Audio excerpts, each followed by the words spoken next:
Credit സ്കോറുമായി ബന്ധപ്പെട്ട് ഒരുപാട് തെറ്റിദ്ധാരണകൾ അല്ലെങ്കിൽ മിത്തുകൾ നിലനിൽക്കുന്നുണ്ട്.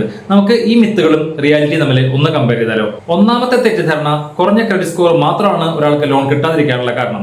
യഥാർത്ഥത്തില് ബാങ്കുകൾ അല്ലെങ്കിൽ ഫിനാൻഷ്യൽ സ്ഥാപനങ്ങൾ ഒരാൾക്ക് ലോൺ കൊടുക്കുന്ന സമയത്ത് അവരുടെ ഇൻകം, അവരുടെ ഡെറ്റ് ഹിസ്റ്ററി, അവരുടെ റീപേയ്മെന്റ് കപ്പാസിറ്റി, അവരുടെ എംപ്ലോയ്മെന്റ് സ്റ്റെബിലിറ്റി ഇതെല്ലാം വെരിഫൈ ചെയ്തതിനു ശേഷം മാത്രമാണ് ലോൺ പാസ്സാക്കുക. ക്രെഡിറ്റ് സ്കോർ കുറഞ്ഞതുകൊണ്ട് മാത്രം അവർക്ക് ലോൺ കിട്ടാതിരിക്കുന്ന അവസ്ഥ ഇല്ല.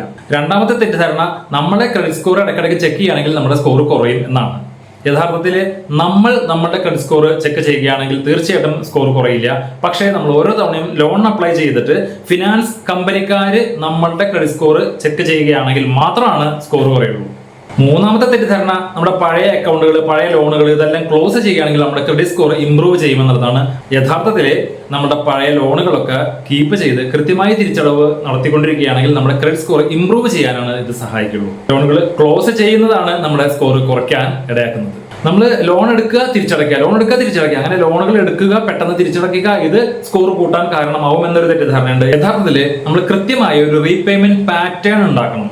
അങ്ങനെ റീപേയ്മെന്റ് പാറ്റേൺ കൃത്യമായി ലോൺ തിരിച്ചടച്ചുകൊണ്ടേയിരിക്കുകയാണെങ്കിൽ ആ ക്രിയേറ്റ് ആവുന്ന പാറ്റേൺ ആണ് നമ്മുടെ ക്രെഡിറ്റ് സ്കോറിനെ ഇംപ്രൂവ് ചെയ്യാനായിട്ട് സഹായിക്കുക. നമ്മൾ ലോൺ എടുത്തു, പെട്ടെന്ന് തിരിച്ചടച്ചു എന്നുള്ളത് കൊണ്ട് ലോങ് റണ്ണിൽ നമുക്ക് യാതൊരു ക്രെഡിറ്റ് ഹിസ്റ്ററിയും ഉണ്ടാവില്ല, ഒരു വിശ്വസിക്കാവുന്ന ഹിസ്റ്ററി ഉണ്ടാവില്ല. അവിടെയാണ് ക്രെഡിറ്റ് സ്കോർ കുറയുക.